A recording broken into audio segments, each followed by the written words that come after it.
ನಮಸ್ಕಾರ ವೀಕ್ಷಕರೇ, ಸಪ್ತಶ್ವ ಚಾನೆಲ್ಗೆ ಸ್ವಾಗತ. ನಾನು ಚಂದ್ರಿಕಾ. ಬೆಳಗಾವಿಯಲ್ಲಿ ಇರಾನ್ ಸುಪ್ರೀಂ ಲೀಡರ್ ಕುರಿತು ಹೊಸ ವಿವಾದ ಮೂಡಿದೆ. ಅಲಿ ಖಮೇನಿ ಅವರ ಹತ್ಯೆ ಬಗ್ಗೆ ಸಾಮಾಜಿಕ ಜಾಲತಾಣಗಳಲ್ಲಿ ಮತ್ತು ಕೆಲವು ಗುಂಪುಗಳಲ್ಲಿ ಚರ್ಚೆಗಳು ನಡೆಯುತ್ತಿರುವ ಹಿನ್ನೆಲೆ ಬೆಳಗಾವಿ ನಗರದ ವಿವಿಧ ಬಡಾವಣೆಯಲ್ಲಿ ಖಮೇನಿ ಫೋಟೋಗಳಿರುವ ಬ್ಯಾನರ್ ಮತ್ತು ಪೋಸ್ಟರ್ಗಳನ್ನು ಹಾಕಲಾಗಿದೆ ಎಂಬ ವಿಚಾರ ಬೆಳಕಿಗೆ ಬಂದಿದೆ.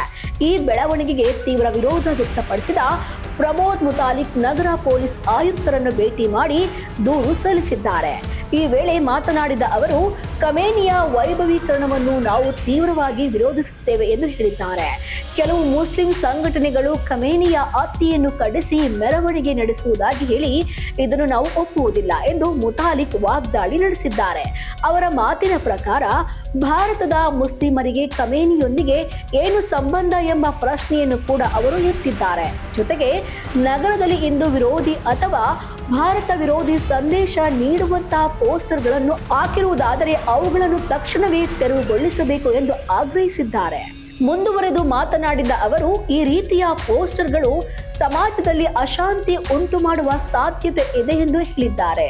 ಆದ್ದರಿಂದ ಈ ಘಟನೆಗೆ ಸಂಬಂಧಿಸಿದವರ ವಿರುದ್ಧ ಕಠಿಣ ಕಾನೂನು ಕ್ರಮ ಕೈಗೊಳ್ಳಬೇಕು ಮತ್ತು ದೇಶದ್ರೋಹ ಪ್ರಕರಣ ಕೂಡ ದಾಖಲಿಸಬೇಕು ಎಂದು ಒತ್ತಾಯಿಸಿದ್ದಾರೆ. ಇನ್ನು ಈ ಕುರಿತು ಈಗಾಗಲೇ ಪೊಲೀಸರಿಗೆ ಅಧಿಕೃತ ದೂರು ನೀಡಲಾಗಿದೆ ಎಂದು ತಿಳಿಸಿದ್ದಾರೆ. ಇದೀಗ ಈ ವಿಚಾರ ಬೆಳಗಾವಿಯಲ್ಲಿ ರಾಜಕೀಯ ಮತ್ತು ಸಾಮಾಜಿಕ ವಲಯದಲ್ಲಿ ದೊಡ್ಡ ಚರ್ಚೆಗೆ ಕಾರಣವಾಗಿದ್ದು, ಪೊಲೀಸರು ಪರಿಸ್ಥಿತಿಯನ್ನು ಗಮನದಲ್ಲಿಟ್ಟುಕೊಂಡು ಪರಿಶೀಲನೆ ನಡೆಸುತ್ತಿದ್ದಾರೆ.